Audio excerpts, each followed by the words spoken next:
పదవి ఇస్తేనే గుర్తించినట్టు కాదు. నేనైతే పదవి కోసం పనిచేయట్లేదు. ఈ రాష్ట్రం కోసం, ఈ సమాజం కోసం ఈ నాయకత్వం ఉండాలి. చంద్రబాబు నాయుడు గారి నాయకత్వం అయితే డెవలప్మెంట్ అనేది నేను ప్రగాఢంగా నమ్మేవాడిని నేను. కాబట్టి నాకు పదవితో పనే ఉండదు. నాకు ప్రాణం ఉన్నంత వరకు దేవుడు నాకు ఎంత శక్తి ఇచ్చాడో ఆ శక్తిని ప్రజాసేవ కోసం వినియోగిస్తాను.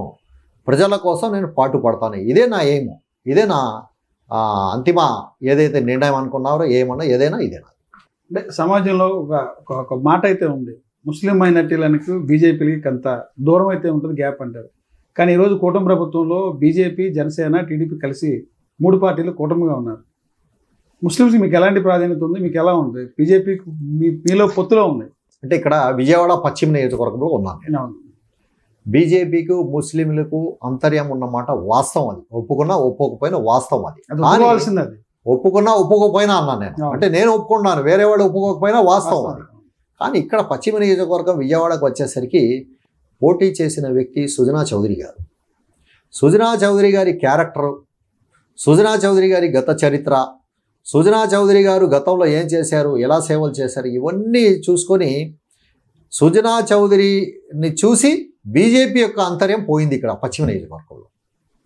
బీజేపీ అని ఎవరైతే నెగిటివ్గా మాట్లాడతారో, బీజేపీ అని పడదంటారో, సుజనా చౌదరిని చూసి బీజేపీని కూడా యాక్సెప్ట్ చేశారు. ఇక్కడ సుజనా చౌదరి గారి పర్సనాలిటీ చూసి బీజేపీని యాక్సెప్ట్ చేసి దాదాపు 50,000 మెజార్టీ పశ్చిమ నియోజకవర్గాలు ఇచ్చారంటే ఇది మామూలు విషయం కాదు. అంటే కూటమి ప్రభుత్వంపై ప్రజలకు ఇచ్చిన హామీలను అమలు చేయాలని చెప్పి స్పందిస్తే వారి మీద అక్రమ కేసులు బనాయిస్తున్నారు అని చెప్పి ఈ రోజున వైసీపీ ఆరోపిస్తుంది. నిజంగా ప్రజా సమస్యల మీద స్పందిస్తే అక్రమ కేసులు పెడుతున్నారా? ఎక్కడైనా సమస్యలపై స్పందించి, ఇప్పుడు సమస్యలపై స్పందించి ధర్నా చేయాలంటే ఒక ధర్నా చౌక్ ఉంది విజయవాడలోనే తీసుకుంటే, లీగల్గా పర్మిషన్ తీసుకుంటే ఎక్కడైనా కేసు, ఒక్క రాష్ట్రం మొత్తంలో ఎక్కడైనా కేసు పెట్టారా? లేదు. నేను అడ్డంగా రోడ్డు మీద పడుకుంటానని నా మీద కేసు వేయరా? నేను బస్సులు ఆపుతానని నా మీద కేసు వేయరా? ఆఫీసులు తగలబెడితే కేసు వేయరా? జగన్మోహన్ రెడ్డి మిర్చి యాడికి వెళ్ళాడు, ఇల్లీగల్ అది. నీకు పర్మిషన్ లేదు, ఎలక్షన్ కోడ్ ఉంది. మా ఆఫీసుల మీద కూడా బ్యానర్లు తీశారు ఎలక్షన్ కోడ్ ఉందని. నువ్వు ఎలా వెళ్తావు అక్కడికి? నువ్వు అంటే మేము అధికార పార్టీలో ఉన్నాం కాబట్టి మా ఆఫీస్ మీద చంద్రబాబు నాయుడు గారి ఫోటో ఉందా ఈరోజు? చూడండి. అంటే వైఎస్ఆర్సీపీ పార్టీ ఎన్నికల్లో పోటీ చేయట్లేదు కనుక ఎన్నికల కోడ్లు మాకు రాదు అనేది వాళ్ళు చెప్తారు. మైక్ పట్టుకొని మేము అక్కడ రైతులతో మాట్లాడము, రైతులు పరామర్శిస్తామని చెప్పేది వైసీపీ వెర్షన్ చెప్తారు. మీకు ఒక మాట చెప్తాను, నేనేమైనా పోటీ చేస్తున్నానా? నేను పోటీ చేయట్లేదు కదా పార్టీ. నేనేమైనా పదవిలో ఉన్నానా? నేనేమైనా పదవిలో ఉన్నానా? అంటే ఎన్నికల కోడ్ ఉంటే ముఖ్యమంత్రిగా ఉండడా ఏంటి? చంద్రబాబు నాయుడు గారి ఫోటో ఎక్కడన్నా ఉందా? తీశారే. దేనికి ఒక పద్ధతి ఉంటుంది, ఒక ప్రాసెస్ ఉంటుంది. ఎన్నికల కోడ్ అంటే నువ్వు అందరి ధిక్కరించి నేను రౌడీలాగా వెళ్తాను, నా నైజం రౌడీజం నేను అదే చూపిస్తానంటే ఎంతవరకు ఎవరైనా క్షమిస్తారు? ఎంతవరకు నీకు చూస్తారు? అంటే నువ్వు చేసే పనులు, నువ్వు చేసే రౌడీజా, నువ్వు మిర్చి యాడి మీద పడతావు, అటు పడతావు, ఇటు పెడతావు, నువ్వు ఒక ఆంబోతుల్లాగా తిరుగుతుంటే నీకు పోలీసులు లక్షణ పెట్టుకుని పోలీసులు హారన్ కొట్టుకుంటూ నీ వెనకాల రావాలా? ఇదా నీ నైజం? అంటే అందుకని చదువుకున్న ముఖ్యమంత్రి, చదువుకున్న వాడు అంటావు, చదువుకున్న నాయకుడు చేసే పనులు అయ్యి. అందుకే జగన్మోహన్ రెడ్డికి సెక్యూరిటీ తీశారా ఆ రోజున? ఎక్కడ చేశారు సెక్యూరిటీ?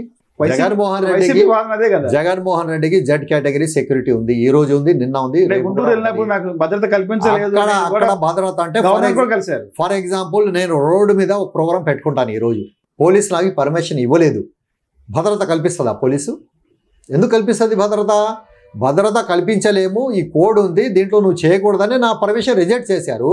మళ్ళీ నేను పోలీసులు భద్రత కల్పించలేదంటే ఏంటి? దానికి అర్థం ఏంటి అసలు? చిన్నపిల్లలు కూడా మాట్లాడు ఈ మాటలు. నీకు పర్మిషన్ క్యాన్సిల్ చేశారు, వాళ్ళు ఇవ్వలేదు, మళ్ళీ భద్రత ఎక్కడి నుంచి వచ్చింది?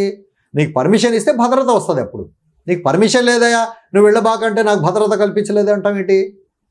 అసలు రాజకీయ నాయకుడు మాట్లాడే మాటలేనాయి? గవర్నర్ కూడా ఫిర్యాదు చేశారు.